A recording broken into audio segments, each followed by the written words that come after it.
আচ্ছা, তোমাদের বাড়িতেও বুঝি এই অসময় বাঁধাকপি পড়ে রয়েছে? তাহলে কিন্তু এই রেসিপিটা ট্রাই করে একবার দেখতে পারো। সবই তো থাকলো, কিন্তু মাছের মুড়োটা কি আছে? যদি থাকে ইলিশ মাছের মুড়ো, তাহলে তো আর কোনো কথাই নেই। রেসিপিটা কিন্তু একদম জমে ক্ষীর। বেশ অনেকদিন ধরেই ফ্রিজের মধ্যে পড়েছিল অর্ধেকটা বাঁধাকপি আর অর্ধেকটা ইলিশ মাছের মুড়ো, কিন্তু আমি ভেবে উঠে পাচ্ছিলাম না এটা দিয়ে কি করব। তখনই আমার মাথায় আসলো যে এই রেসিপিটা না একবার ট্রাই করা যাক। হ্যালো বন্ধুরা, ফুডি নন্দিতাতে আবার জানাই সকলকে স্বাগতম। আজকের রেসিপি ইলিশ মাছের মুড়ো দিয়ে বাঁধাকপির ঘন্ট। এর জন্য প্রথমে আমি বাঁধাকপিটাকে একদম সরু সরু করে কেটে নিচ্ছি বটির সাহায্যে। দেখো বন্ধুরা, আমি কিন্তু বাঁধাকপি ঠিকঠাক করে কাটতে পারি না, তো যেমন পাচ্ছি তেমনি করেই কিন্তু কেটে নিচ্ছি। রোজের মতন আজকেও প্রথমে বলে দিচ্ছি, যদি আমার ভিডিও প্রথম দেখা থাকো তাহলে চ্যানেলটাকে অতি অবশ্যই সাবস্ক্রাইব করে আমার পাশে থেকো। আমার তো এখানে বাঁধাকপিগুলোকে পুরোটাই কেটে নেওয়া কমপ্লিট হয়ে গেছে। চলো এখন এটাকে ভালো করে এখন ধুয়ে নেব।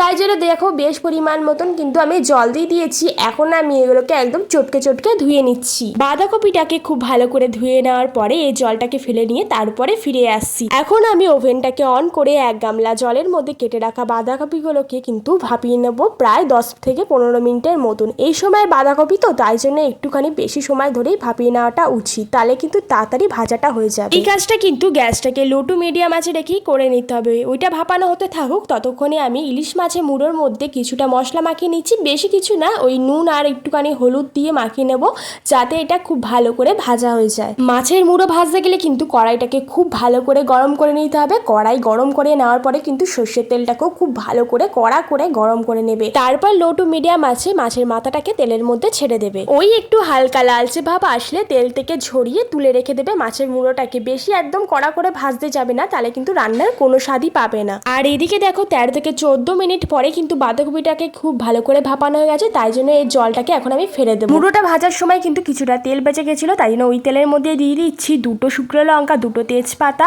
আর কিছুটা গোটা গরম মশলা, ছোট চামচের হাফ চামচ গোটা জিরে দিয়ে খুব ভালো করে সবকিছু একসাথে ভাজা করে নিচ্ছি। ভাজা হয়ে যাওয়ার পরে এর মধ্যে দিচ্ছি একসাথে বেটে রেখেছিলাম আদা রসুন, সেটাকেও কিন্তু 1 চামচের মতন করে দিয়ে ভালো করে ভাজা করে নেব মশলাটাকে। মশলাটা একটু লালচে ভাব আসলেই তার মধ্যে দিয়ে দিতে হবে ঝাল অনুসারে কাঁচা লঙ্কা। যে যেমন ঝাল খাও সেই অনুযায়ী কিন্তু এখানে কাঁচা লঙ্কা চেরা দেবে। এরপরে এর মধ্যে দিচ্ছি একদম ছোট করে ডুমো করে কেটে রাখা আলুগুলো, বেশ পরিমাণ মতন দিচ্ছি। তোমরা যে যেমন আলু খাবে সেই অনুসারে কিন্তু এখানে দেবে।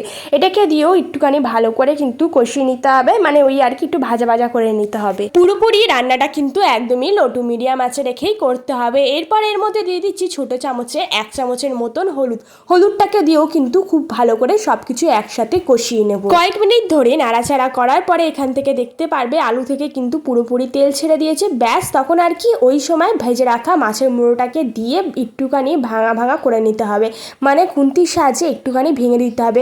আমি একটু অতিরিক্ত ভেঙে ফেলেছি, তবে 3 থেকে 4 টুকরো করে তোমরা ভেঙে নেবে। মুড়োটা খুন্তির সাহায্যে টুকরো করে নেওয়ার পরে কিন্তু আলুর সাথে খুব ভালো করে এটাকে মিশিয়ে নিতে হবে। ওই আবারও কিন্তু মিডিয়াম আঁচে ভালো করে কষিয়ে নিতে হবে সবকিছু একসাথে। ওহো, একটা কথা তো বলতে ভুলেই গেলাম, তোমরা চাইলে কষানোর সময় কিন্তু একটু টমেটো কুচি দিতে পারো, তাহলে কিন্তু খেতে খুব ভালো লাগে। আর যদি থাকে মটরশুঁটি, তাহলে তো আর কোনো কথাই নেই। সবকিছু ভালো করে কষানো হয়ে যাওয়ার পরে এর মধ্যে দিয়ে দিয়েছি ভাপানো বাঁধাকপিটাকে, আর তার সাথে দিয়ে দিয়েছি স্বাদ অনুযায়ী নুন। এবার সবকিছু কিন্তু মানে আলুর সাথে বাঁধাকপিটাকে খুব ভালো করে কিন্তু কন্টিনিউ নাড়িয়ে যেতে হবে যতক্ষণ না বাঁধাকপিটা একটু মজে আসছে। একটুখানি মজে আসলে তার মধ্যে আমি আবারও দিয়ে দিলাম হলুদ গুঁড়ো, কারণ আমার মনে হচ্ছে হলুদটা একটু কম আছে, তাই জন্য হলুদটাকে দিয়েও আবার কিন্তু সবকিছু খুব ভালো করে মিশিয়ে নিচ্ছি। মেশানো হয়ে যাওয়ার পরে এর মধ্যে আমি ঢাকা চাপা দিয়ে রেখে দেবো প্রায় ভালো করে সেদ্ধ হওয়ার জন্য। মিডিয়াম আছে এটাকে প্রায় 10 মিনিট ধরে কিন্তু ঢাকা চাপা দিয়ে সেদ্ধ করে নিলাম। তাড়াতাড়ি কিন্তু সেদ্ধ হয়ে গেল, কারণ কিন্তু অনেকক্ষণ সময় ধরে ভাপিয়ে নিয়েছিলাম। ঢাকনা সরিয়ে এখন আমি এর মধ্যে দিয়ে দেবো মিট মশলা, আর এই মিট মশলায় কিন্তু রান্নার স্বাদ আরো দ্বিগুণ হয়ে যাবে। ওই ছোট চামচের হাফ চামচের থেকে একটুখানি বেশি দিয়েছিলাম। এবার সবকিছু খুব ভালো করে কিন্তু মিশিয়ে নেওয়ার পরে একটু ভাজা ভাজা করে নিয়েছি। এরপর এখানে আবারও দিয়ে দিলাম একটুখানি ধনে পাতাটাকে দিয়েও কিন্তু আবারও সবকিছু একসাথে খুব ভালো করে মিশিয়ে নিচ্ছি। মেশানো হয়ে যাওয়ার পরে এর মধ্যে দিয়ে দেবো আমি হাফ চা চামচের মতন, ছোট চামচের হাফ চামচের মতন গরম মশলা। ব্যাস, এটাকে দিয়ে কিন্তু একদম লাল লাল করে ভেজে নেব। যখন দেখবো এর মধ্যে লালচে ভাব চলে এসছে, তখন এর মধ্যে দিয়ে দিচ্ছি, মানে নামানোর আগে দিয়ে দিচ্ছি আবারও সামান্য একটুখানি ধনে পাতা। নামানোর আগে একটু ধনে পাতা যদি এর মধ্যে দেওয়া যায়, তাহলে বিশ্বাস করো এই ধনে পাতার ফ্লেভার কিন্তু খুব দারুণভাবে বসে যায় এই রান্নাটার মধ্যে।